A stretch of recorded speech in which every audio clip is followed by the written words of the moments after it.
Hello everyone, welcome to Mastura classes. आज हम देखेंगे एनसीईआरटी 11th क्लास की ज्योग्राफी का तीसरी इकाई है। ये हमारा चैप्टर नंबर 5 है। तो इसमें हम थर्ड यूनिट में देखेंगे भू आकृतियाँ। भू आकृतियाँ किस प्रकार से बनती हैं, कैसे उनका निर्माण होता है, कौन कौन सी होती हैं, वो अगले चैप्टर में हम देखेंगे। इसमें हम देखेंगे ये निर्मित कैसे होती हैं। तो आइए शुरू करते हैं।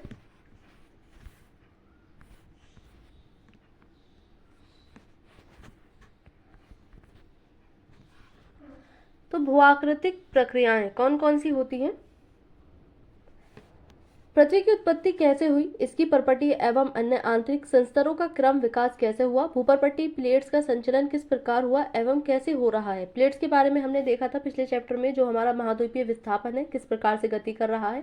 भूकंप, ज्वालामुखी के प्रकार एवं भूपरपट्टी को निर्मित करने वाले शैलों और खनिजों के विषय में सूचनाओं की जानकारी के पश्चात अब हम जिस धरातल पर रहते हैं उसके विषय में भी विस्तार से जानने का प्रयास करेंगे। ठीक है, तो इस सब के बारे में हम इस चैप्टर में देखेंगे। तो सर्वप्रथम भूपरपट्टी गत्यात्मक है। आप अच्छी तरह जानते हैं कि यह क्षैतिज तथा ऊर्ध्वाधर दिशाओं में संचालित होती रहती है। जो हमारी भूपरपट्टी है, क्योंकि प्लेट से बनी है, इसमें महाद्वीपीय और महासागरीय दोनों ही प्लेटें शामिल होती हैं और ये गति करती रहती हैं मैग्मा के ऊपर, जो दुर्बलता मंडल है।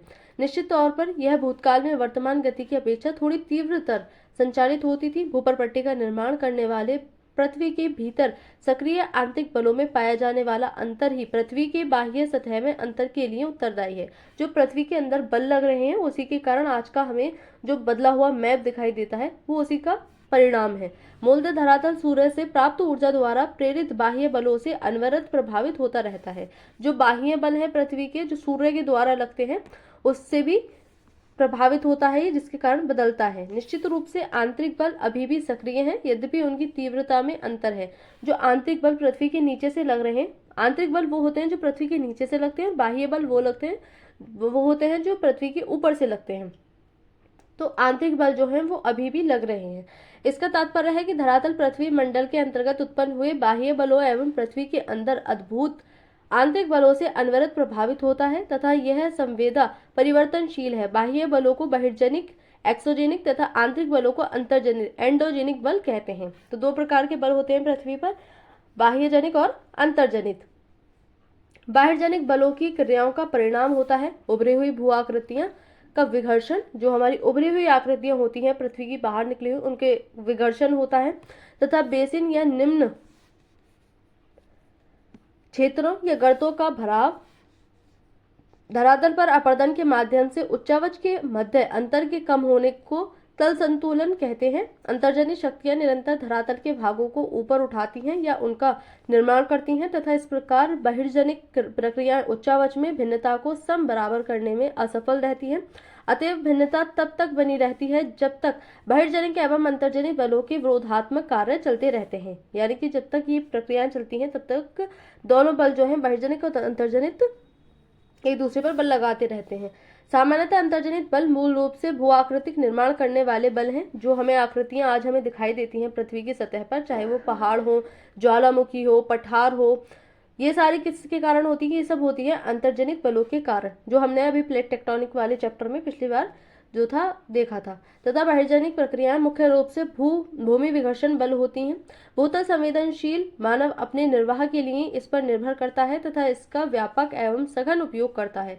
लगभग सभी जीवों का धरातल के पर्यावरण के अनुवाह में योगदान होता है। मनुष्यों ने संसाधनों का अत्यधिक दोहन किया है, हमें इनका उपयोग करना चाहिए, किंतु भविष्य में जीवन निर्वाह के लिए इनकी पर्याप्त संभाव्यता को बचाए रखना चाहिए। धरातल के अधिकांश भाग को बहुत लंबी अवधि सैकड़ों हजारों वर्षों में आकार प्राप्त हुआ है तथा मानव द्वारा इसके उपयोग, दुरुपयोग एवं कुप्रयोग के कारण इसकी संभाव्यता विभव में बहुत तीव्र गति से ह्रास हो रहा है। मानव इतना दोहन कर रहा है प्रकृति का कि इनका जो अब है ह्रास होता जा रहा है। क्योंकि हम देखते हैं कि पहाड़ों को जो है खनिजों के लिए खोदा जाता है, जिसके कारण भूस्खलन होता है, पहाड़ पूरे के पूरे ढह जाते हैं। तो ये हमारी प्रकृति का नुकसान हो रहा है। यदि उन प्रक्रियाओं जिन्होंने धरातल को विभिन्न आकार दिया और अभी दे रही हैं तथा उन पदार्थों की प्रकृति जिनसे यह निर्मित है को समझ लिया जाए, तो निश्चित रूप से मानव उपयोग जनित हानिकारक प्रभाव को कम करने एवं भविष्य के लिए इसके संरक्षण हेतु आवश्यक उपाय किए जा सकते हैं। तो भूआकृतिक प्रक्रियाएं अगर हम जियोमॉर्फिक प्रोसेसेस देखें किस प्रकार से होती हैं, तो आप भूआकृतिक प्रक्रियाएं के अर्थ को समझना चाहेंगे। धरातल के पदार्थों पर अंतर्जनित एवं बहिर्जनित बलों द्वारा भौतिक दबाव तथा रासायनिक क्रियाओं के कारण भूतल के विन्यास में परिवर्तन को भूआकृतिक प्रक्रियाएं कहते हैं। यानी कि जो भौतिक परिवर्तन हमें दिखाई देते हैं, चाहे वो अंतर्जनित बल के कारण हो, चाहे वो बहिर्जनित बल के कारण हो, तो उसको हम भूआकृतिक प्रक्रियाएं कहते हैं। पटल विरूपण एवं ज्वालामुखीयता अंतर्जनित भूआकृतिक प्रक्रियाएं हैं जो इससे पहले की इकाई में संक्षेप में विवेचित है। हमने जो पिछला वाला चैप्टर देखा था उसमें हमने देखा था ज्वालामुखियों का आना, पटल विरूपण बल जो होते हैं उनके बारे में हमने पिछले चैप्टर में समझा था। अपक्षय क्षरण अपरदन एवं निक्षेपण बहिर्जनित भूआकृतिक प्रक्रियाएं हैं। जो ये वाले बल होते हैं पटल विरूपण, ज्वालामुखीयता, ये होते हैं अंतर्जनित बलों के कारण। जो हमारा मैग्मा होता है उसके कारण पृथ्वी के अंदर से ये वाले बल लगते हैं।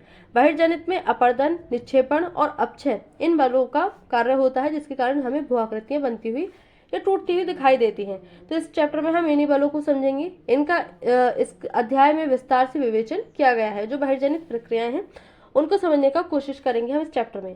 प्रकृति के किसी भी बहिर्जनिक तत्व जैसे जल, हिम, वायु इत्यादि जो धरातल के पदार्थों का अधिग्रहण तथा परिवहन करने में सक्षम है को भूआकृतिक कारक कहा जा सकता है। जब प्रकृति की ये तत्व ढाल प्रवणता के कारण गतिशील हो जाते हैं तो पदार्थों को हटाकर ढाल के सहारे ले जाते हैं और निचले भागों में निक्षेपित कर देते हैं। भूआकृतिक प्रक्रियाएं तथा भूआकृतिक कारक विशेषकर बहिर्जनिक को यदि स्पष्ट रूप से अलग अलग ना कहा जाए तो इन्हें एक ही समझना होगा क्योंकि ये दोनों एक ही होते हैं।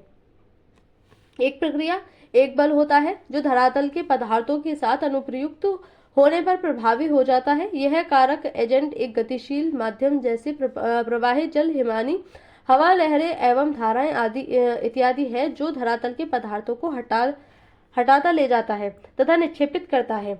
इस प्रकार प्रवाह युक्त जल, भूमिगत जल, हिमानी हवा, लहरों, धाराओं इत्यादि को भूआकृतिक कारक कहा जाता है। जो हमारे बहिर्जनिक बल होते हैं वो किस किस के कारण जो है किस प्रकार से कार्य करते हैं, तो जल के द्वारा, भूमिगत जल के द्वारा, हिमानी हवा, लहरों, धाराओं, इन सब के कारण जो है ये वाले बल कार्य करते हैं। तो यहाँ पर गुरुत्वाकर्षण ढाल के सहारे सभी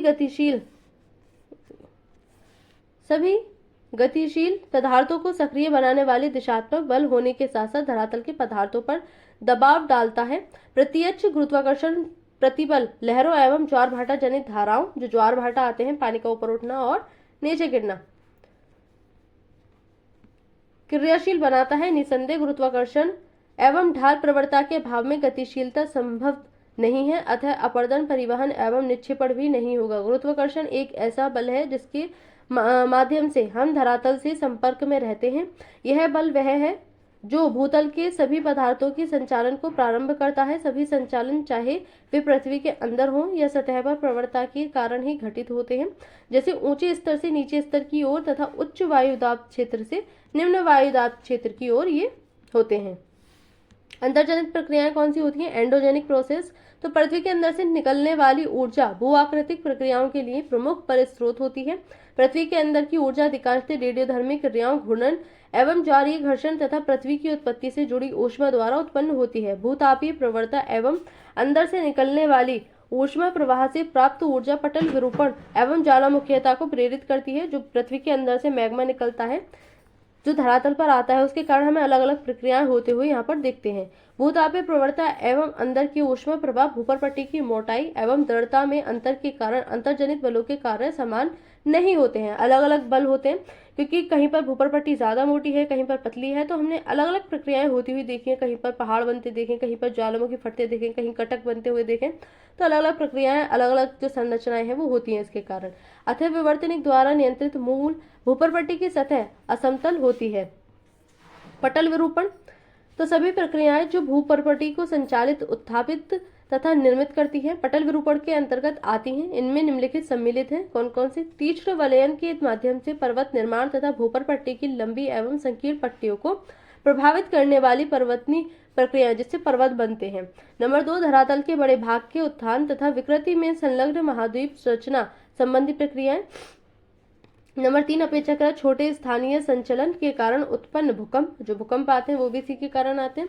नंबर 4, परपट्टी प्लेट के क्षैतिज संचलन करने में प्लेट विवर्तनिकी की भूमिका, जो प्लेट टेक्टोनिक था फॉस्फोलिलेटेड। तो प्लेट विवर्तनिकी या पर्वतनिकी प्रक्रिया में भूपरपट्टी वलयन के रूप में तीक्ष्णता से विकृत हो जाती है। महाद्वीप रचना के कारण साधारण विकृति हो सकती है। तो पर्वतनी पर्वत निर्माण प्रक्रिया है, जबकि महाद्वीप रचना महाद्वीप निर्माण प्रक्रिया है। पर्वतनी महाद्वीप रचना भूकंप एवं प्लेट विवर्तनिक की प्रक्रियाओं से भूपर पट्टी में भ्रंश तथा विभंग हो सकता है। इन सभी प्रक्रियाओं के कारण दबाव, आयतन तथा तापक्रम में परिवर्तन होता है, जिसके फलस्वरूप शैलों का कायांतरण प्रेरित होता है। ज्वालामुखीयता की बात करें, वॉल्केनिज्म, तो ज्वालामुखीयता के अंतर्गत पिघली हुई शैलों या लावा का भूतल की ओर संचलन एवं अनेक आंतरिक तथा बाह्य ज्वालामुखी स्वरूपों का निर्माण सम्मिलित होता है। इस पुस्तक की द्वितीय इकाई की ज्वालामुखी शीर्षक एवं पिछले अध्याय के आग्नेय शैलों शीर्षक के अंतर्गत ज्वालामुखीयता के बहुत से पक्षों का विस्तृत विवरण दिया जा चुका है। तो पिछले वाले चैप्टर में भी हमने ज्वालामुखी के बारे में समझा था। बहिर्जनित प्रक्रियाएं, ये थी हमारी अंतर्जनित, जो पृथ्वी के नीचे से मैग्मा निकलने के कारण प्रक्रिया होती है, चाहे वो भूकंप आना हो, ज्वालामुखी बनना हो, पर्वत बनना हो, महाद्वीपों का गति करना हो, एक जगह से दूसरी जगह पहुंचना हो। तो ये सारी प्रक्रियाएं हमारे अंतर्जनित बलों के कारण होती हैं। बहिर्जनित प्रक्रियाएं जो एक्सोजेनिक प्रोसेस हैं, वो कौन कौन सी होती हैं? तो बहिर्जनिक प्रक्रियाएं अपनी ऊर्जा सूर्य द्वारा निर्धारित वायुमंडलीय ऊर्जा एवं अंतर्जनित शक्तियों से नियंत्रित विवर्तनिक टेक्टोनिक कारकों से उत्पन्न प्रवणता से प्राप्त करती है। ये सारी जो प्रक्रियाएं होती है सूर्य के कारण। सूर्य के कारण हमें पता है वायु जो होती है, वायु में गति, नदियों का जो हिमनद है उनका पिघलकर नदियों का आना, ऊपर से वो पर्वतों को काट करके लाती हैं। तो जितनी भी ज्यादातर ये प्रक्रियाएं होती है सब सूर्य के प्रकाश के कारण ही होती हैं। गुरुत्वाकर्षण बल ढालयुक्त सतह वाले धरातल पर कार्यरत रहता है तथा ढाल की दिशा में पदार्थ को संचालित करता है। प्रति इकाई क्षेत्र पर अनुप्रयुक्त बल को प्रतिबल स्ट्रेस कहते हैं। ठोस पदार्थ में प्रतिबल स्ट्रेस धक्का एवं खिंचा पुश एंड पुल से उत्पन्न होता है, इससे विकृति प्रेरित होती है। धरातल के पदार्थों के सहारे सक्रिय बल अपरूपण प्रतिबल, शियर स्ट्रेस, विलककारी बल होते हैं। यही प्रतिबल शैलों एवं धरातल के पदार्थों को तोड़ता है। अपरूपण प्रतिबल का परिणाम कौड़ीय विस्थापन या विसर्पण या फिसलन होता है। यहाँ पर अनाच्छादित प्रक्रियाएं एवं उनका प्रेरक बल दिखाया गया है। तो यहाँ पर अनाच्छादित प्रक्रियाएं किस प्रकार से होती है, इसकी प्रक्रिया देखें तो अपक्षय होता है, बृहद संचलन और अपर्दन या परिवहन। अपर्दन में क्या होता है? अपर्दन में जो मतलब मान लो कोई चट्टान है, चट्टान का टूटना और टूट करके एक जगह से दूसरी जगह उसका जो पदार्थ है वो लुढ़क लुढ़क कर कहीं दूसरी जगह पर चले जाना। प्रेरक बल या ऊर्जा इसमें गुरुत्वाकर्षण या आणविक दाब तथा एवं रासायनिक प्रक्रियाएं इसमें होती हैं। इसमें गुरुत्वाकर्षण बल और इसमें गतिज ऊर्जा होती है। तो इसके कारण जो हमारी अनाच्छादित प्रक्रियाएं वो होती हैं। धरातल के पदार्थ गुरुत्वाकर्षण प्रतिबल के अतिरिक्त आणविक प्रतिबलों से भी प्रभावित होते हैं, जो कई कारकों जैसे तापमान में परिवर्तन, क्रिस्टलन एवं पिघलन द्वारा उत्पन्न होते हैं। रासायनिक प्रक्रियाएं सामान्यतः कणों के बीच के बंधन को ढीला करते हैं तथा विलय पदार्थों को घुला देते हैं। इस प्रकार धरातल के पदार्थों को पिंड में प्रतिबल का विकास अपक्षय, बृहद क्षरण, संचलन, अपर्दन एवं निक्षेपण का मूल कारण है। चूंकि धरातल पर विभिन्न प्रकार के जलवायु प्रदेश मिलते हैं, इसलिए बहिर्जनित भू आकृतियां प्रक्रियाएं भी एक प्रदेश से दूसरे प्रदेश में भिन्न भिन्न होती हैं। जो हमारी बहिर्जनित प्रक्रियाएं होती हैं, क्योंकि जलवायु हमारे हर क्षेत्र की अलग अलग होती है, तो उसी के हिसाब से बहिर्जनित प्रक्रियाएं होती हैं और अलग अलग हमें संरचनाएं देखने को मिलती हैं। तापक्रम तथा वर्षण दो महत्वपूर्ण जलवायवीय तत्व हैं जो विभिन्न प्रक्रियाओं को नियंत्रित करते हैं। सभी बहिर्जनित भूआकृतिक प्रक्रियाओं को एक सामान्य शब्दावली अनाच्छादन डेन्यूडेशन के अंतर्गत रखा जा सकता है।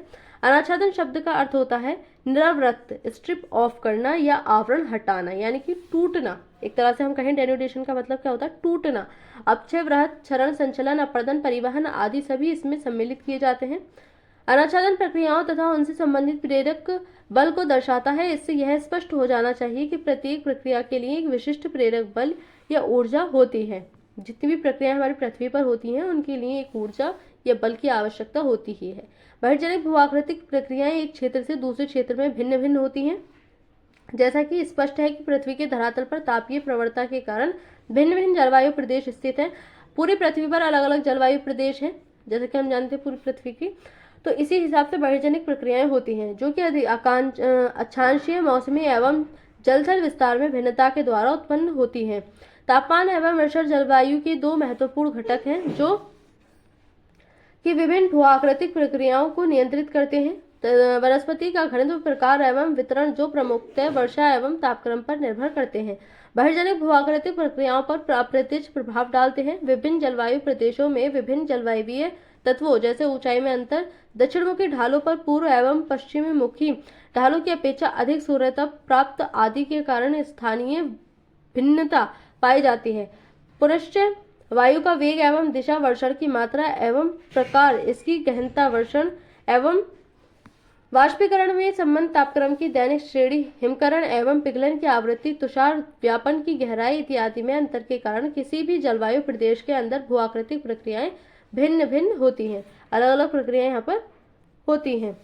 तो यदि जलवायु कारक समान हो तो बहिर्जनिक भूआकृतिक प्रक्रियाओं के कार्यों की गहनता शैलों के प्रकार एवं संरचना पर निर्भर करती है। संरचना में वलन, भ्रंश, संस्तर का पूर्वाभिमुखीकरण, ओरिएंटेशन, झुकाव, जोड़ों की उपस्थिति या अनुपस्थिति, संस्तरण तल घटक खनिजों की कठोरता या कोमलता तथा उनकी रासायनिक संवेदनशीलता, पारगम्यता या अपारगम्यता इत्यादि सम्मिलित माने गए हैं।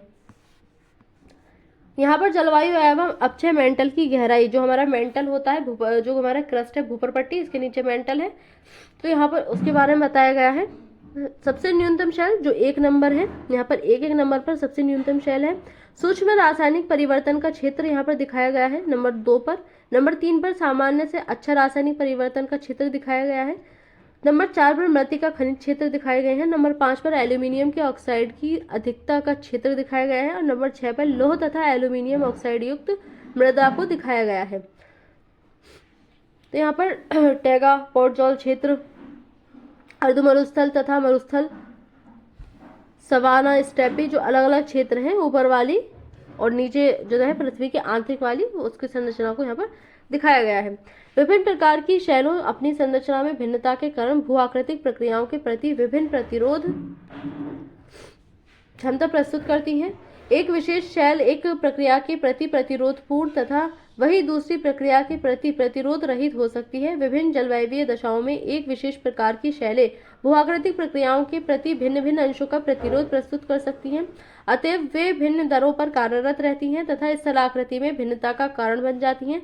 अधिकांश बहिर्जनिक भूआकृतिक प्रक्रियाओं का प्रभाव थोड़ा एवं मंद होता है तथा अल्पावधि में अनवगम्य और अनुगम्य हो सकता है। दीर्घावधि में यह सतत शांति के कारण शैलों को तीव्र रूप से प्रभावित करता है। अनंत यह तथ्य स्पष्ट हो जाता है कि धरातल पर विभिन्नता यद्यपि मूल रूप से भूपर पट्टी के उद्भव से संबंधित है, तथापि धरातल के पदार्थों के प्रकार एवं संरचना में अंतर, भूआकृतिक प्रक्रियाओं एवं उनके सक्रियता दर में अंतर आदि के कारण एक न एक रूप में विद्यमान रहती है। कुछ बहिर्जनिक भूआकृतिक प्रक्रियाओं का यहाँ विस्तृत विवरण प्रस्तुत किया गया है। कौन कौन सी बहिर्जनिक प्रक्रियाएं हैं उनके बारे में बताया गया है। जैसे कि अपक्षय, वेदरिंग जो होती है, तो अपक्षय के अंतर्गत वायुमंडलीय तत्वों की धरातल के पदार्थों पर की गई क्रिया सम्मिलित होती है। यानी कि जो वायुमंडलीय पदार्थ है जैसे कि हवा, पानी और सूर्य प्रकाश, इन सब के कारण जो हमारी धरातल पर यानी कि हमारी भूपर पट्टी पर प्रभाव पड़ते हैं, उसके बारे में बताया गया। अपक्षय के अंदर ही अनेक प्रक्रियाएं हैं जो पृथक या प्राय सामूहिक रूप से धरातल के पदार्थों को प्रभावित करती हैं। तो अपक्षय को मौसम एवं जलवायु के कार्यों के माध्यम से शैलों के यांत्रिक विखंडन, मैकेनिकल एवं रासायनिक वियोजन या अपघटन, डिकम्पोजिशन के रूप में परिभाषित किया जा सकता है। चूंकि अपक्षय में पदार्थों का बहुत थोड़ा अथवा नगण्य संचलन होता है, यह एक स्वस्थानीय इन सिटू या तटस्थ ऑन सिटू प्रक्रिया है। यानी कि अपक्षय में क्या होता है, मान लीजिए कोई चट्टान है तो चट्टान का अपक्षय हो रहा है, तो ये अपक्षय हो करके पूरी जो है खत्म हो जाएगी, लेकिन इसका जो अवसाद जो पदार्थ है वो यहीं पर टूट टूट कर गिरता रहेगा। ये ऐसा नहीं है कि एक जगह से दूसरी जगह लुढ़क करके जाए, नहीं, अपक्षय में जो चीजें हैं वहीं टूट करके पड़ी रहती है। अपक्षय प्रक्रियाएं जटिल भौमिकी, जलवायवीय, स्थलाकृति एवं वनस्पति कारकों द्वारा प्रानुकूलित होती हैं। इन सब में जलवायु का विशेष महत्व है। न केवल अपक्षय प्रक्रियाएं अपितु अपक्षय मेंटल की गहराई की एक जलवायु से दूसरे जलवायु में भिन्न भिन्न होती है।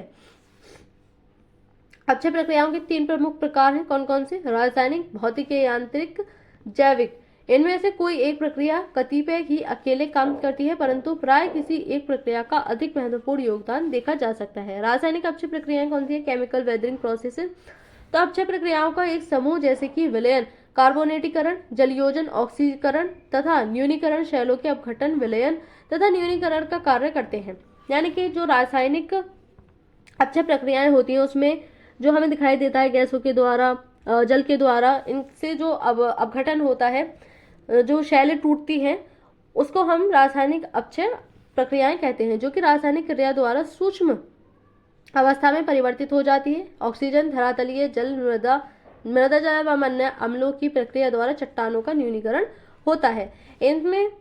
इसमें ऊष्मा के साथ जल एवं वायु, ऑक्सीजन तथा कार्बन डाइऑक्साइड की विद्यमानता सभी रासायनिक प्रक्रियाओं को तीव्र गति देने के लिए आवश्यक है। वायु में विद्यमान कार्बन डाइऑक्साइड के अतिरिक्त पौधों एवं पशुओं का विघटन भूमिगत कार्बन डाइऑक्साइड की मात्रा को बढ़ा देता है। विभिन्न खनिजों पर रासायनिक प्रतिक्रियाएं किसी अनुसंधानशीलता में प्रतिक्रियाओं के समान ही होती है। भौतिक अपचय प्रक्रियाएं, फिजिकल वेदरिंग प्रोसेसेस कौन सी होती हैं? तो भौतिक या यांत्रिक अपचय प्रक्रियाएं कुछ अनुप्रयुक्त बलों पर निर्भर करती हैं। ये अनुप्रयुक्त बल निम्नलिखित में से हो सकते हैं, जैसे कि गुरुत्वाकर्षण बल, जैसे अत्यधिक ऊपर भार, दबाव एवं अपरूपण प्रतिबल। गुरुत्वाकर्षण बल जब दाब पड़ता है तो चट्टानें एक फॉर्म से दूसरी फॉर्म में चली जाती हैं, जैसे हमने देखा आग्नेय चट्टान, अवसादी चट्टान या कायमती चट्टान। तो ये जो चट्टानें हैं एक से दूसरे रूप में बदलती रहती हैं, दाब और ताप पड़ता है उनके पर, इस कारण से। दूसरा, तापक्रम में परिवर्तन, क्रिस्टल लवों में वृद्धि एवं पशुओं के क्रिस्टल क्रियाकलापों के कारण उत्पन्न विस्तारण बल। नंबर 3, शुष्कन एवं आदरण चक्रों से निर्मित जल का दबाव। इनमें से कई बल धरातल एवं विभिन्न धरातल पदार्थों के अंतर अनुप्रयुक्त होती हैं, जिसका परिणाम शैलों का विभंग होता है। भौतिक अपचय प्रक्रियाओं में अधिकांश तापीय विस्तारण एवं दाब के निर्मुक्त होने के कारण होता है।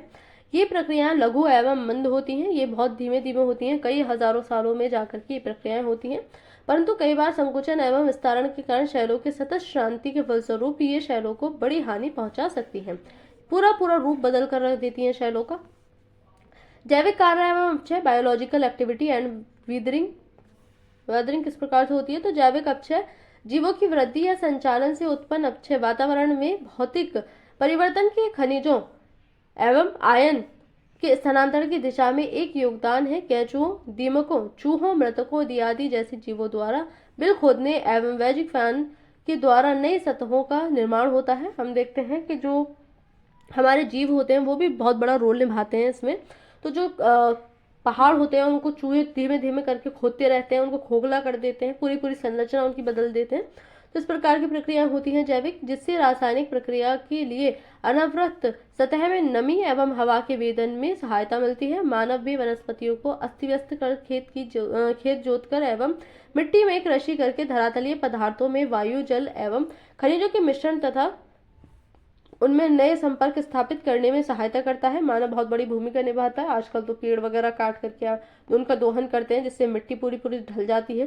सड़ने वाले पौधों एवं पशुओं के पदार्थ ह्यूमिक, कार्बनिक एवं अन्य अम्ल जैसे तत्वों के उत्पादन में योगदान देते हैं, जिससे कुछ तत्वों का सड़ना, क्षरण तथा घुलन बढ़ जाता है। पौधों की जड़ें धरातल के पदार्थों पर जबरदस्त दबाव डालती है तथा उन्हें यांत्रिक ढंग मैकेनिकली से तोड़कर अलग अलग कर देती है। अपचय के विशेष प्रभाव कौन से हो सकते हैं? स्पेशली इफेक्ट्स ऑफ वेदरिंग कौन कौन से? तो अपशल्कन, इसकी व्याख्या पहले ही भौतिक अपचय प्रक्रियाओं, तापीय संकुचन एवं फैलाव तथा लवण अपचय के अंतर्गत की जा चुकी है। अपशल्कन एक परिणाम है, प्रक्रिया नहीं। शेल या आधार शेल के ऊपर से मोटे तौर पर घुमावदार चादर के रूप में उत्खंडित या पत्रकन होता है, जिसके परिणाम स्वरूप चिकनी एवं गोल सतह का निर्माण होता है। अपशल्कन आभारितकरण एवं तापक्रम परिवर्तन द्वारा प्रेरित फैलाव एवं संकुचन के कारण भी होता है। कई बार हम देखते हैं कि जो हमारी चट्टानें होती हैं वो सिकुड़ती हैं, फैलती हैं, सिकुड़ती हैं, फैलती हैं, जिसके कारण वो टूट फूट भी जाती हैं।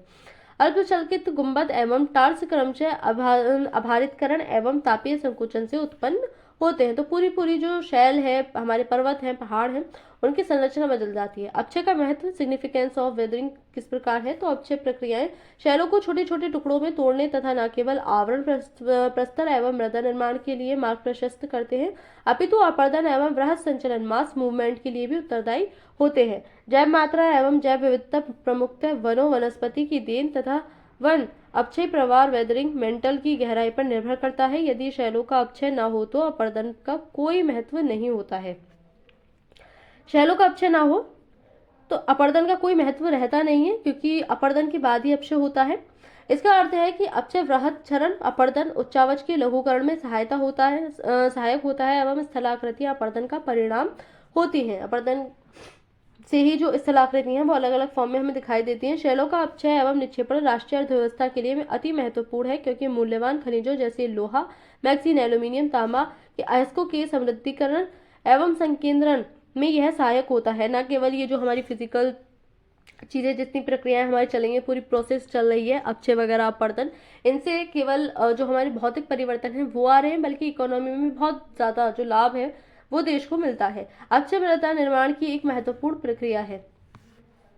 जब शैलों का अपक्षय होता है तो कुछ पदार्थ भूमिगत जल द्वारा रासायनिक तथा भौतिक निक्षालन के माध्यम से स्थानांतरित हो जाते हैं तथा शेष बहुमूल्य पदार्थों का संकेंद्रण हो जाता है। इस प्रकार के अपक्षय के हुए बिना बहुमूल्य पदार्थों का संकेंद्रण अपर्याप्त होगा तथा आर्थिक दृष्टि से उनका दोहन, प्रक्रमण तथा शोधन के लिए व्यर्थ नहीं होगा। इसी को समृद्धिकरण कहते हैं। समृद्धिकरण क्या है कि भौतिक परिवर्तन जिस प्रकार से हो रहे हैं, यदि उनसे आर्थिक लाभ मिल रहा है तो वो समृद्धिकरण होगा। बृहत संचलन मास मूवमेंट क्या है? तो बृहत संचलन के अंतर्गत वे सभी संचलन आते हैं जिनमें शैलों का बृहत मलबा डेब्रिस गुरुत्वाकर्षण के सीधे प्रभाव के कारण ढाल के अनुरूप स्थानांतरित होता है। इसका तात्पर्य है कि वायु, जल, हिम ही अपने साथ एक स्थान से दूसरे स्थान तक मलबा नहीं ढोते, अपितु मलबा भी अपने साथ वायु, जल या हिम ले जाते हैं। बृहत मलबे की संचलन गति मंद से तीव्र हो सकती है, जिसके फलस्वरूप पदार्थों के छिछले से गहरे स्तंभ प्रभावित होते हैं, जिनके अंतर्गत विसर्पण, बहाव, स्खलन एवं पतन फॉल सम्मिलित होते हैं। गुरुत्वाकर्षण बल आधार शैलों एवं अपक्षय से पैदा सभी पदार्थों पर अपना प्रभाव डालता है। यद्यपि बृहत संचलन के लिए अपक्षय अनिवार्य नहीं है, परंतु यह इसे बढ़ावा देता है। बृहत संचलन अपक्षयित ढालों पर अनपक्षयित पदार्थों की अपेक्षा बहुत अधिक सक्रिय रहता है। बृहत संचलन में गुरुत्वाकर्षण शक्ति सहायक होती है तथा कोई भी भूआकृतिक कारक जैसे प्रवाहित जल, हिमानी वायु, लहरें एवं धाराएं बृहत संचलन की प्रक्रिया में सीधे रूप से सम्मिलित नहीं होते। इसका अर्थ है कि बृहत संचलन अपर्दन के अंदर नहीं आता है। यद्यपि पदार्थों का संचलन गुरुत्वाकर्षण की सहायता से एक स्थान से दूसरे स्थान को होता रहता है। ढाल पर पदार्थ बाधक बलों के प्रति अपना प्रतिरोध प्रस्तुत करते हैं एवं तभी असफल होते हैं जब बल पदार्थों के अपरूपण प्रतिरोध से महांतर होते हैं। असंबद्ध कमजोर पदार्थ, छिछले संस्तर वाली शैलों, भ्रंश तीव्रता से झुके हुए संस्तर, खड़े भृगु या तीव्र ढाल, पर्याप्त वर्षा, मूसलाधार वर्षा तथा वनस्पति का अभाव बृहत संचलन में सहायक होते हैं। बृहत संचलन की प्रक्रिया के इकाई एक के कई कारक होते हैं। वे इस प्रकार हैं। कौन कौन से? प्राकृतिक एवं कृत्रिम संसाधनों द्वारा ऊपर के पदार्थों के निपटने के आधार को हटाना।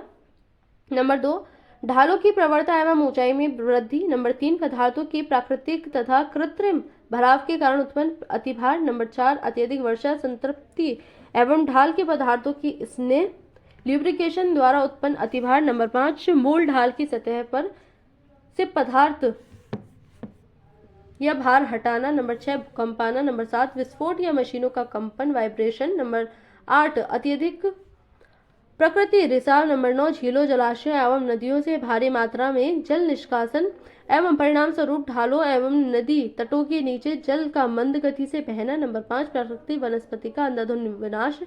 संचालन के निम्न तीन रूप होते हैं। तो कौन कौन से? नंबर 1, अनुप्रस्थ विस्थापन, तुषार वृद्धि या अन्य कारणों से मृदा का अनुप्रस्थ विस्थापन। नंबर 2, प्रवाह। नंबर 3, स्खलन। ये सब होता है इसमें। भूस्खलन लैंडस्लाइड क्या होता है, जो हम देखते रहते हैं, कई बार न्यूज में कई बार आता रहता है कि पहाड़ खिसक गया, जमीन ढल गई, उसको भूस्खलन कहते हैं, लैंडस्लाइड। तो भूस्खलन अपेक्षाकृत तीव्र एवं अवगम्य संचलन है। ये अचानक से आते हैं, ऐसा नहीं है बहुत धीमे धीमे प्रक्रिया नहीं, ये अचानक से आ जाते हैं। इसमें कई बार जान माल की हानि होती है। इनमें स्खलित होने वाले पदार्थ अपेक्षाकृत शुष्क होते हैं। असंलग्न वृहत का आकार एवं आकृति, शैल में अनिरंतरता की प्रकृति, क्षरण का अंश तथा ढाल की ज्यामिति पर निर्भर करते हैं। इस वर्ग में पदार्थों के संचलन के प्रकार के आधार पर वर्ग में कई प्रकार के स्खलन पहचाने जा सकते हैं। ढाल जिस पर संचलन होता है के संदर्भ में पश्च आवर्तन रोटेशन के साथ शैल मलबा की एक या कई इकाइयों के फिसलन स्लिपिंग को अवसर्पण कहते हैं। पृथ्वी के पिंड के पश्च आवर्तन के बिना मलबा या तीव्र लोटन रोलिंग या स्खलन मलबा स्खलन कहलाता है। मलबा स्खलन में खड़े वर्टिकल या प्रलंबी फलक फेस से मिट्टी मलबा या प्राय स्वतंत्र पतन होता है। सस्तर जोड़ या भ्रंश के नीचे पृथक शैल बृहत के स्खलन को शैल स्खलन कहते हैं। तो इसमें हम देखते हैं कि पहाड़ों का एक साथ जो है पूरा पूरा ढलक जाना, अचानक से ये पूरी घटना होती है, प्राकृतिक घटना है। भारत नेपाल सीमा उत्तर प्रदेश में शारदा नदी के निकट शिवालिक हिमालय श्रृंखलाओं में भूस्खलन इसका, और कई बार ये हमें ज्यादातर देखने को मिलता है हिमाचल प्रदेश और उत्तराखंड में, क्योंकि वहाँ पहाड़ी इलाका है, तो वो जो पहाड़ है उसमें लैंडस्लाइड होते रहते हैं। तीव्र ढालों पर शैल स्खलन बहुत तीव्र एवं विध्वंसक होता है। भूस्खलन की खरोंच दर्शाता है तीव्र नति संस्तरण तल जैसे अनिर तरंताओं के सहारे स्खलन एक समतलीय पात के रूप में घटित होता है। किसी तीव्र ढाल के सहारे शैल खंडों का ढाल से दूसरी रखते हुए स्वतंत्र रूप से गिरना शैल पतन फॉल कहलाता है। शैल पतन शैलों के फलक के उथले संस्तर से होता है, जो इसे शैल स्खलन जिसमें पदार्थ पर्याप्त गहराई तक प्रभावित होते हैं से अलग करता है। यानी कि पूरा पूरा जो है पहाड़ी जो है हमारी शैल है वो खिसक जाती है। बृहद क्षरण एवं बृहद संचलन में से आपके अनुसार कौन सी शब्दावली अधिक उपयुक्त होगी? अंतर्गत सम्मिलित किया जा सकता है, ऐसा क्यों हो सकता है? तो यहाँ पर इससे रिलेटेड प्रश्न है। हमें देश में मलबा अवधाव एवं भूस्खलन हिमालय में प्राय घटित होते हैं। इसके अनेक कारण हैं। पहला, हिमालय विवर्तनिक दृष्टिकोण से सक्रिय है। यह अधिकांशतः परतदार शैलों एवं असंगठित एवं अर्ध संगठित पदार्थों से बना हुआ है।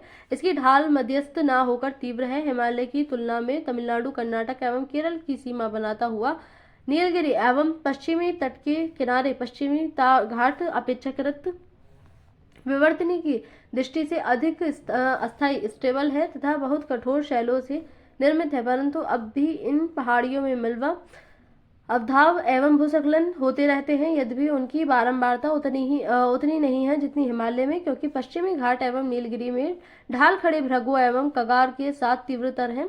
तापक्रम में परिवर्तन एवं ताप परिसर रेंज के कारण यांत्रिक अपक्षय सुस्पष्ट होता है। वहां लघु अवधि में अधिक वर्षा होती है, अतः इन स्थानों में भूस्खलन एवं मलबा अवधाव के साथ प्राय सीधे शैल पतन डायरेक्ट रॉक फॉल होता है। अब हम देखें अपर्दन एवं निक्षेपण, इरोजन एंड डिपोजिशन क्या होता है।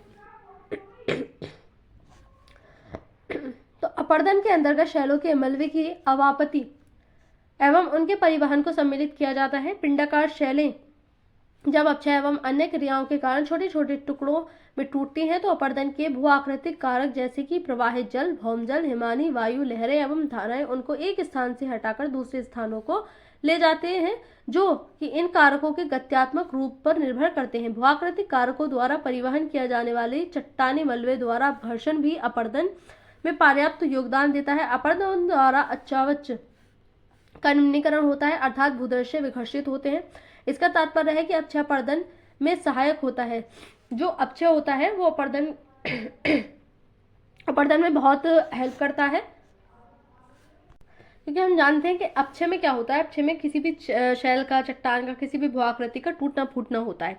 अपर्दन क्या करता है, जो अपक्षय होता है अपक्षय के टूटे हुए मलबे को एक जगह से दूसरी जगह लेकर जाता है। यानी कि जो चट्टान टूट गई है उसका जो मलबा है वो हवा के कारण, पानी के कारण, हिमनद के कारण एक जगह से दूसरी जगह जाएगा और वहां पर जाकर के जमेगा, तो उस जाने को कहते हैं अपर्दन में सहायक होता है। इसलिए अपक्षय जो है वो अपर्दन में सहायक होता है। लेकिन अपक्षय अपर्दन के लिए अनिवार्य दशा नहीं है। अपक्षय, बृहद क्षरण एवं अपर्दन निम्नीकरण की प्रक्रियाएं हैं। अपक्षय जो है वो बड़े लेवल पर होता है, क्योंकि उसमें टूट फूट होती है। जो अपर्दन होता है वो एक जगह से दूसरी जगह पूरे मलबे को लेकर के जाता है। बृहद संचलन एवं अपर्दन में अंतर है। बृहद संचलन में शैल मलबा चाहे वह शुष्क हो अथवा नम गुरुत्वाकर्षण के कारण स्वयं आधार तल पर जाते हैं, परंतु प्रवाहशील जल, हिमानी लहरें एवं धाराएं तथा वायु निलंबित मलबे को नहीं ढोते हैं। वस्तुतः यह अपर्दन ही है जो धरातल में होने वाले अनवरत परिवर्तन के लिए उत्तरदायी है, जैसा कि चित्र में दिखाया गया है कि अपर्दन एवं परिवहन जैसी अनाच्छादन प्रक्रियाएं गतिज ऊर्जा द्वारा नियंत्रित होती हैं। धरातल के पदार्थों का अपर्दन एवं परिवहन वायु प्रवाहशील हिमानी लहरों एवं धाराओं तथा भूमिगत जल द्वारा होता है। जो हमारा अपर्दन होता है वो प्रवाहशील जल जो ग्राउंड वाटर होता है, नदियां होती हैं, हिमनद होते हैं, बर्फ वगैरह, लहरें होती हैं यानी कि वायु, उनके द्वारा जो है इसका अपर्दन होता है। इनमें से प्रथम 3 कारक जलवायवीय दशाओं द्वारा नियंत्रित होते हैं। तो अपर्दन 2 अन्य कारकों लहरों एवं धाराओं तथा भूमिगत जल का कार्य जलवायु द्वारा नियंत्रित नहीं होता। लहरें थल एवं जलमंडल के अंतरापृष्ठ तटीय प्रदेश में कार्य करती हैं, जबकि भूमिगत जल का कार्य प्रमुखतः किसी क्षेत्र की आकस्मिक विशेषताओं द्वारा निर्धारित होता है। यदि शैले पारगम्य घुलनशील एवं जल प्राप्य है तो केवल काष्ठ चूनाकृत आकृतियों का निर्माण होता है। अगले अध्याय में हम अपर्दन के कारकों द्वारा निर्मित भू आकृतियों का विवरण प्रस्तुत करेंगे। अगले चैप्टर में हम देखेंगे कि कौन कौन से कारक से, वायु से, हिमनद से और नदी से किस प्रकार की आकृतियां बन रही है। अगले चैप्टर में हम उसको डिस्कस करेंगे। निक्षेपण अपर्दन का परिणाम होता है। जो निक्षेपण होता है वो अपर्दन के बाद ही होता है। अपर्दन से निक्षेपण बनता है। वो किस प्रकार से, ढाल में कमी के कारण जब अपर्दन के कारकों के वेग में कमी आ जाती है तो परिणामतः अवसादों का निक्षेपण प्रारंभ हो जाता है। अपर्दन अक्षय क्या होता है, किसी भी भू-आकृति का टूटना फूटना। अपर्दन क्या होता है, उस मलबे को जो टूटा है, अवसाद है, उसको बहाकर एक जगह से दूसरी जगह पहुंचाना। और अपर्दन जब धीमा पड़ जाता है तो वो जो अवसाद है वो एक जगह जाकर के इकट्ठा होने लगता है, तो उसको हम कहते हैं निक्षेपण। दूसरे शब्दों में निक्षेपण वस्तुतः किसी कारक का कार्य नहीं होता।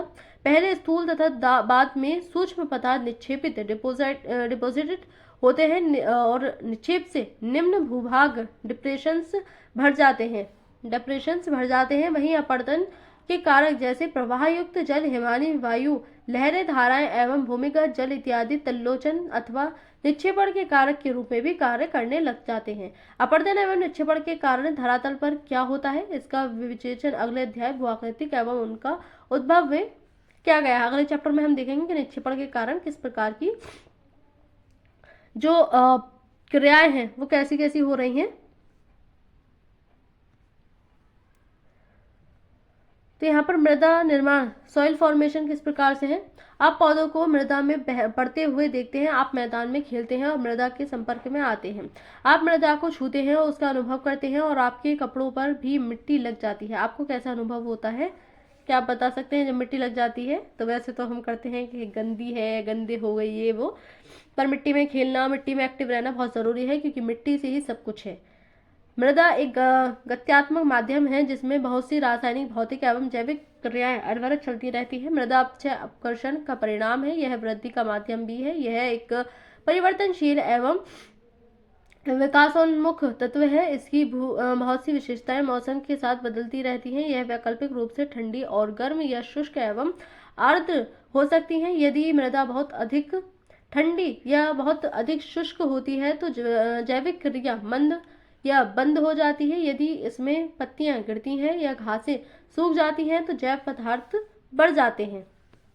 मृदा निर्माण की प्रक्रियाएं, प्रोसेस ऑफ सॉइल फॉर्मेशन। तो मृदा निर्माण या मृदा जनन सर्वप्रथम अक्षय पर निर्भर करती है। यह अक्षय प्रवार, अक्षय पदार्थ की गहराई ही मृदा निर्माण का मूल निवेश होता है। सर्वप्रथम अक्षय प्रवार या लाए गए पदार्थों के निक्षेप बैक्टीरिया या अन्य निकृष्ट पौधे जैसे काई एवं लाइकेन द्वारा उपनिवेशित किए जाते हैं। प्रवार एवं निक्षेप के अंदर कई गौण जीव भी आश्रय प्राप्त कर लेते हैं। जीव एवं पौधों के मृत अवशेष ह्यूमस के एकत्रीकरण में सहायक होते हैं। प्रारंभ में गौण घास एवं फर्न्स की वृद्धि हो सकती है। बाद में पक्षियों एवं वायु द्वारा लाई गई बीजों से वृहत एवं झाड़ियों में वृद्धि होने लगती है। पौधों की जड़ें नीचे तक घुस जाती हैं। बिल बनाने वाले जानवर कणों, पार्टिकल्स को ऊपर लाते हैं, जिससे पदार्थों का पुंज अंबार छिद्र में एवं स्पंज की तरह हो जाता है। इस प्रकार जल धारण करने की क्षमता, वायु के प्रवेश आदि के कारण अनंत परिपक्व खनिज एवं जीव उत्पाद युक्त मृदा का निर्माण करते हैं। जो छोटे छोटे जीव होते हैं जैसे कि केंचुआ वगैरह, चूहे वगैरह, तो वो मिट्टी को खोदते रहते हैं, तो उसमें वायु, पानी, ये सब पहुंचता है, तो मिट्टी की जो उपजाऊता है वो भी बढ़ती है। केंचुआ बहुत अच्छा माना जाता है मिट्टी के उपजाऊ के लिए, जो कृषि है उसके लिए बहुत अच्छा माना जाता है। किसान का दोस्त माना जाता है केंचुए को। पेडोलॉजी मृदा विज्ञान है एवं पेडोलॉजिस्ट का एक मृदा वैज्ञानिक होता है। पेडोलॉजी के अंतर्गत मृदा की जो फॉर्मेशन है, मृदा के बारे में पढ़ाया जाता है। मृदा निर्माण के कारक, सॉइल फॉर्मिंग फैक्टर्स कौन कौन से हैं, कौन कौन से कारक हैं जो मृदा निर्माण में कार्य करते हैं। मृदा निर्माण 5 मूल कारकों द्वारा नियंत्रित होता है। ये कारक है मूल पदार्थ, शैलें यानी कि स्थलाकृति, जलवायु, जैविक क्रियाएं एवं समय, क्योंकि जो सॉइल फॉर्मेशन होती है इसमें टाइम बहुत लगता है। वस्तुतः मृदा निर्माण कारक संयुक्त रूप से कार्यरत रहते हैं एवं एक दूसरे से कार्य को प्रभावित करते हैं। इनका संक्षिप्त विवरण अधोलिखित है। तो जलवायु, क्लाइमेट, सबसे पहले जलवायु मृदा निर्माण में एक महत्वपूर्ण सक्रिय कारक है। मृदा के विकास में संलग्न जलवायु पत्तों में प्रमुख है प्रवणता, वर्षा एवं वाष्पीकरण की बारंबारता व अवधि तथा आर्द्रता, तापक्रम में मौसमी एवं दैनिक भिन्नता।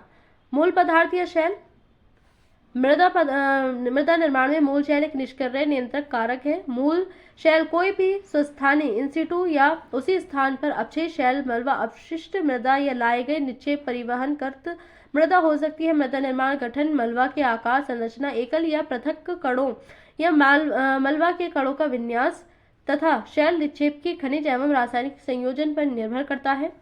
मूल पदार्थ के अंतर्गत अपक्षय की प्रकृति एवं उसकी दर तथा आवरण की गहराई या मोटाई प्रमुख विचारणीय तत्व होते हैं। समान आधार शैल पर मृदाओं में अंतर हो सकता है तथा असमान आधार पर समान मृदाएं मिल सकती हैं, परंतु जब मृदाएं बहुत नूतन, यंग तथा पर्याप्त परिपक्व नहीं होती तो मृदाओं एवं मूल शैलों के प्रकार में घनिष्ठ संबंध होता है। कुछ चूना क्षेत्रों जैसे कि लाइमस्टोन एरियाज में भी, जहां अपक्षय प्रक्रियाएं विशिष्ट एवं विचित्र होती हैं, मिट्टियां मूल शैल से स्पष्ट संबंध दर्शाती हैं। स्थलाकृति, उच्चावच, टोपोग्राफी भी जरूरी है इसके लिए। मूल शैल की भांति स्थलाकृति की एक दूसरा निष्क्रिय नियंत्रक कारक है। स्थलाकृति मूल पदार्थ के आच्छादन अथवा अनावृत होने को सूर्य की किरणों के संबंध में प्रभावित करती हैं तथा स्थलाकृतिक धरातलीय एवं उपसतही प्रवाह अप्रवाह प्रक्रिया को मूल पदार्थ के संबंध में भी प्रभावित करती है।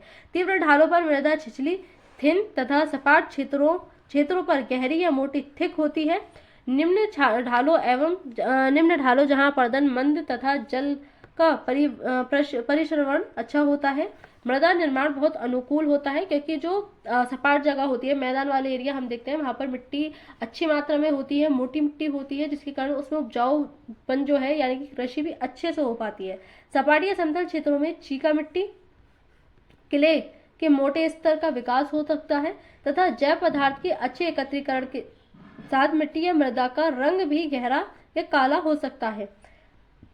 जैविक क्रियाएं, तो वनस्पति आवरण एवं जीव जो मूल पदार्थों पर प्रारंभ तथा बाद में विद्यमान रहते हैं। मृदा में जैव पदार्थ नमी धारण की क्षमता तथा नाइट्रोजन इत्यादि जोड़ने में सहायक होते हैं। मृत पौधे मृदा को सूक्ष्म विभाजित जैव पदार्थ ह्यूमस प्रदान करते हैं। कुछ जैविक अम्ल जो ह्यूमस बनने की अवधि में निर्मित होते हैं, मृदा के मूल पदार्थों के खनिजों के विनियोजन में सहायता करते हैं। बैक्टीरियल कार्य की गहनता ठंडी एवं गर्म जलवायु की मिट्टियों में अंतर को दर्शाती है। ठंडी जलवायु में ह्यूमस एकत्रित हो जाता है क्योंकि यहाँ बैक्टीरियल वृद्धि धीमी होती है। उप आर्कटिक एवं टुंड्रा जलवायु में निम्न बैक्टीरियल क्रियाओं के कारण अवियोजित जैविक पदार्थों के साथ पीट के संस्तर विकसित हो जाते हैं। आर्द्र, उष्ण एवं भूमध्य रेखीय जलवायु में बैक्टीरियल वृद्धि एवं क्रियाएं सघन होती हैं तथा मृत वनस्पति शीघ्रता से ऑक्सीकृत हो जाती है, जिससे मृदा में ह्यूमस की मात्रा बहुत कम रह जाती है। बैक्टीरिया एवं मृदा के जीव हवा से गैसीय नाइट्रोजन प्राप्त कर उसे रासायनिक रूप से परिवर्तित कर देते हैं, जिसका पौधों द्वारा उपयोग किया जा सकता है। इस प्रक्रिया को नाइट्रोजन निर्धारण, नाइट्रोजन फिक्सेशन कहते हैं। राइजोबियम एक प्रकार का बैक्टीरिया जतु वाले पौधों की जड़ ग्रंथिका में रहता है तथा मेजबान होस्ट पौधों के लिए लाभकारी नाइट्रोजन निर्धारित करता है। चींटी, दीमक, केंचुए, कृंतक इत्यादि कीटों का महत्व अभियांत्रिकी मैकेनिकल सा होता है, परंतु मृदा निर्माण में ये महत्वपूर्ण होते हैं क्योंकि वे मृदा को बार बार ऊपर नीचे करते हैं। केंचुए मिट्टी खाते अतः उनके शरीर से निकलने वाली मिट्टी का गठन एवं रासायनिक परिवर्तित हो जाता है। तो जो केंचुए होते हैं वो बहुत इंपॉर्टेंट होते हैं मिट्टी बनाने के लिए।